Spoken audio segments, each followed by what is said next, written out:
নমস্কার। অমৃতকথা চ্যানেলে আমার সকল শ্রোতা বন্ধুকে জানাই স্বাগত। ঠাকুর, মা ও স্বামীজির চরণে আমার ভক্তিপূর্ণ প্রণাম জানাই। আজকে আপনাদের সামনে তুলে ধরব একটি সম্পূর্ণ আধ্যাত্মিকমূলক আলোচনা। স্বামী বুদ্ধানন্দ মহারাজ রচিত ঠাকুরের নরেন ও নরেনের ঠাকুর মহারাজের চরণে আমার ভক্তিপূর্ণ প্রণাম জানিয়ে শুরু করছি মহারাজের সুন্দর আধ্যাত্মিকমূলক আলোচনাটি। মহারাজ বলছেন, তিনিই সব হয়েছেন। এটি ঠাকুর শ্রীরামকৃষ্ণের উক্তি। এ জগতে সব কিছুই তাঁর হওয়া। তিনি হয়েছেন অণু, তিনি হয়েছেন বিরাট, আর মাঝামাঝি সব কিছু। এমন কিছু নেই যা তাঁর হওয়া নয়। এই বিশ্বভুবনের সব কিছু হওয়ার মাঝে তার একটি বিশেষ হওয়া আছে, আর এই বিশেষ হওয়াটি হচ্ছে অবতার। গিরিশবাবুর ভাষায় অবতারের সব বেআইনি। আইন মানলে আর অবতার বলা চলে না, তাই চাই ভেলকি। আর সেই ভেলকিটি কি? সেই ভেলকিটি হলো মায়া। আমাদের মতো দেখতে, কিন্তু ভেতরের পোরটি স্বয়ং স্বয়ম্ভূ। মানুষের মতো আচরণ, হাসি, কান্না, ক্ষুধা, তৃষ্ণা, আবার হোঁচট খেয়ে হাত ভাঙাও, অথচ জ্ঞানীশ্বর। হুবহু মানুষের সব অনুকরণ। তা না হলে মানুষ কি করে তাকে অনুসরণ করবে? তার যে বিশেষ হওয়াটিকে আমরা শ্রীরামকৃষ্ণ বলে জানি ও মানি, তার প্রাণের বিশেষ ব্যঞ্জনটি কি? সাধু পরিত্রাণ, দুষ্কৃতি নাশন ও ধর্ম সংস্থাপন? তার কিন্তু মুখ্য উপলক্ষ বলে মনে হয় না। ভাগবত প্রেম সংবহনই শ্রীরামকৃষ্ণ প্রাণের বিশেষ দত্তনা বলে মনে হয়। স্বামীজি খণ্ডন ভব বন্ধন স্তোত্রে ঠাকুরের যে সীমাহীন ভাবরূপ এঁকেছেন, তাতে একটি কথা আছে, চির উন্মদ প্রেমপাথার। এই কথা কয়টিতে স্বামীজি শ্রীরামকৃষ্ণ মর্মের গূঢ়তম বেদনাটিকে সাধন সাপেক্ষ সত্যরূপে সাধারণের গোচর করেছেন। আর যিনি বাণী রূপ দিলেন এই প্রেমের, তিনি নিজেই কিন্তু সেই ভাগবত প্রেম সংবহনের একটি অত্যাশ্চর্য প্রকাশ। ভালোবেসে যে এলেন, এই তথ্যটি তার বিশেষ হওয়ার তত্ত্বটিকে না মেনে নিলে ঠিক ধারণা হয় না। কিন্তু এসে যে কি ভালোটাই বাসলেন, তা তো ঘটল সবার চোখের সম্মুখেই। আদি অন্তহীন মূল থেকে যে প্রেম ও প্রবাহ অবতীর্ণ হলো, তার প্রমাণ মিলেছে কিন্তু স্বীয় অঙ্গীকার থেকে, যেই রাম সেই কৃষ্ণ, এই দেহে রাম ও কৃষ্ণ। কিন্তু এলেন কেন? প্রেমের টানে। শিব হলেন জীব, এতে প্রেমের কি দরকার ছিল? এ কথার জবাব কে দেবে? চির উন্মদ প্রেমপাথার যে ঈশো প্রেম সংবহনের এই আদি কাণ্ডটি থেকে গেল কিন্তু আমাদের দৃষ্টির একান্ত আড়ালে। কিন্তু এই যে জীব ইবরূপে ঈশ্বপ্রেমে উন্মাদ হলেন, এ তো আমাদের চোখের সম্মুখেই ঘটল। সেই উন্মত্ততার সঠিক বাণীরূপ চির উন্মদ প্রেমপাথার ছাড়া অন্য কোনো ভাষায় কি দেওয়া চলে? বৈধি পূজা চলল না বেশি দিন। মজ্জায় যে বেআইনি, কি করে চলবে? ভবতারিণী কি শুধু কৃষ্ণপ্রস্তর, না ছেলের মাও? মা মা বলে এমন প্রেম উন্মাদ হলেন যে মর্মর হলো মর্মরিত। একবার যখন উন্মাদ হলেন, তখন জানা গেল যে এ রোগের আর আরোগ্য নেই, কারণ ইনি যে চির উন্মত্ত। নানাভাবে চলল নিরন্তর অনন্ত লীলা আস্বাদন। দিন রাত কোথা দিয়ে যায় আসে তার কোনো ঠিকানা নেই। দেহাত্মবোধ উড়ে গেছে কবে সেই ঝড়ের মুখে। সেই উন্মত্ততা নির্বিকল্প সমাধিতে হলো স্থির। লীলা নিত্যে পৌঁছে হলো নিথর প্রস্তর। মনে হলো এবার বুঝি শান্ত হবে, কিন্তু কোথায়? আবার উঠল যে নতুন ঝড়। ভবতারিণীর আদেশে এবার লীলা ও নিত্যের দুকুল ছাপিয়ে। একেই বলে ভাবমুখে থাকা। প্রথম জীব ইবরূপে যখন ঈশো প্রেমে উন্মত্ত হয়েছিলেন, তখন দিনের শেষে নিদারুণ যন্ত্রণায় মাটিতে মুখ ঘষে কাঁদতেন আর বলতেন, আর একটি দিন গেল মা, তবু তোর দেখা পেলুম না। এ যন্ত্রণার তুলনা হয় না।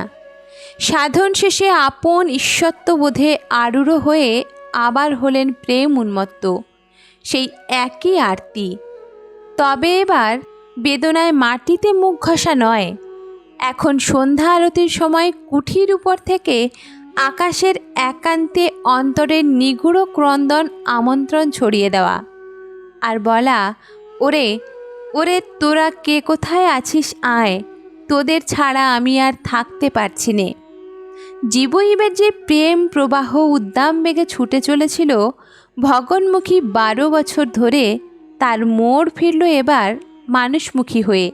সেই একই সংক্ষোভ, একই হৃদয় বিদারী বেদনা, একই অশ্রুপ্রবাহ, একই অদর্শন যাতনা, আপ্তিতে সেই একই আনন্দ ঝলমল হাসি।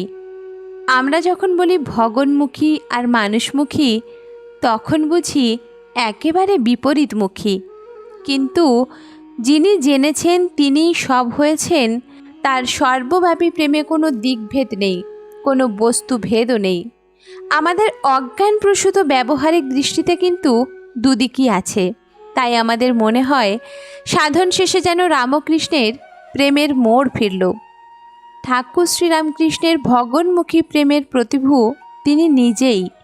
সেই প্রেম প্রবাহেই ভাসমান হয়ে নিজেকেই আবিষ্কার করলেন সাধ্যরূপে। এত যে নিজেকে ভালোবাসা, এও নিজেকে দেবার জন্যেই। সাধন না করে সাধ্যকে দিলে কে তার মূল্য বুঝত? তার এই সব কিছু হওয়ার মাঝে যে বিশেষ হওয়াটি, তার নিজেকে বিশেষ করে দেওয়ার জন্যেই। এই জল্পনা নিয়েই তো আশা।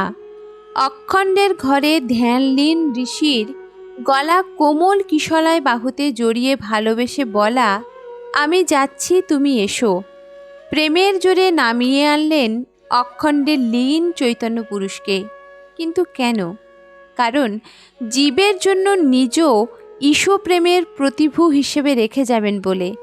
প্রথম দর্শনেই চিনতে পারলেন প্রেমের আকর্ষণে নেমে আসা সেই নরঋষিকে, নরেনকে। প্রথম দিন থেকেই জেনে উৎকণ্ঠিত রইলেন, কি দুর্লভ ধন এই নরেন। দক্ষিণেশ্বরে প্রথম যেদিন নরেন এলেন, তাকে আড়ালে নিয়ে গিয়ে শাস্ত্রনয়নে স্তব করলেন। ঠাকুর বললেন, জানি আমি প্রভু, তুমি সেই পুরাতন ঋষি, নবরূপী নারায়ণ। জীবের দুর্গতি নিবারণ করতে পুনরায় শরীর ধারণ করেছ। কিন্তু বিশ্বনাথ দত্তের ছেলে বিলে তো একেবারে অবাক। ভাবলে, এ কাকে দেখছি? এ তো একেবারে উন্মাদ। উন্মাদ তো বটেই। নরেন তখন কি করে জানবে যে সে নিজেও ঈশ পরিকল্পনার অন্তর্গত বস্তু? কালী সাধনায় এককালে যে একাগ্রতা, উদ্যম ও তন্ময়তা প্রয়োগ করেছিলেন, নরেন্দ্র সাধনেও ঠাকুর প্রায় তেমনিই করলেন। ভবতারিণীর জন্য এককালে যত কেঁদেছিলেন, কায়েতের ছেলে নরেনের জন্য তার চেয়ে কম কিছু কাঁদেননি। মা মা করে কত বিনিদ্র রজনী যাতনায় কাটিয়েছেন, তেমনি নরেন নরেন করে সারা রাত গামছা নিংড়ানোর মতো মোচড় দেওয়া যন্ত্রণাও অনুভব করেছিলেন। নরেনের অদর্শনের জন্য কেন যে এত যাতনা, তা সাধারণ ভক্তগণ কেন, নরেন্দ্র নিজেও গোড়ায় ঠিক বুঝতে পেরেছিলেন বলে মনে হয় না। তাই তীব্র ভৎসনায় বলেছিলেন, এত নরেন নরেন করলে শেষে ভরত রাজার অবস্থা হবে। ভক্তগণের মধ্যে কেহ কেহ অত্যন্ত বিরক্তি প্রকাশ করেছিলেন। কেবল নরেন খাও, নরেন খাও, আমরা যেন গঙ্গার জলে ভেসে এসেছি। হাজরা বারান্দায় বসে ছোকরাদের প্রতি আসক্তি নিয়ে টিপ্পনি কাটত। কিন্তু যেদিন দেখলে পলার্ধে অনাসক্ত হয়ে ঠাকুর শ্রীরামকৃষ্ণ এমন সমাধিমগ্ন হতে পারেন যে পৃথিবী একদিকে পড়ে থাকে, সেদিন তারও এই বোধ হয়েছিল যে ঠাকুরের আসক্তির চর্চারও দিব্য অর্থ নিশ্চয়ই আছে। সমদর্শন ঠাকুর কেন যে নরেন্দ্র ব্যাপারে অতিমাত্রায় অসমদৃষ্টি হয়েছিলেন, এটি তার তিরোধানের বহু বছর পরে লোকে বুঝতে শুরু করেছিল। আশৈশব অভয় ঠাকুর শ্রীরামকৃষ্ণের জীবনে একটিমাত্র সত্যিকারের ভয় একবার দেখা দিয়েছিল। সে ভয় ছিল নরেনকে নিয়ে। সে ভয়কে নিজেই ব্যক্ত করেছিলেন সুরে, গেয়েছিলেন, কথা বলতে ডরাই, না বলতেও ডরাই, মনে সন্দেহ হয়, পাছে তোমা ধনে হারাই হারাই। আমি জানি সে মন তোর, দিব তোকে সেই মন তোর, এখন মন তোর, আমরা যে মন্ত্রে বিপদে তরি তরাই। এই বিপদে তরি তরানোর মন্ত্রটি কিন্তু আর কিছুই নয়। কামিনী কাঞ্চন ত্যাগ না করলে হবে না বাপু। কি হবে না? যে জন্য অখণ্ডের ঘর থেকে খণ্ডের ঘরে নেমে আসা, সেটি হবে না। নরেনে আসক্তি ওকে ত্যাগের মন্ত্রে দীক্ষিত করার জন্যই। আজকের এই পর্ব এখানেই শেষ করছি।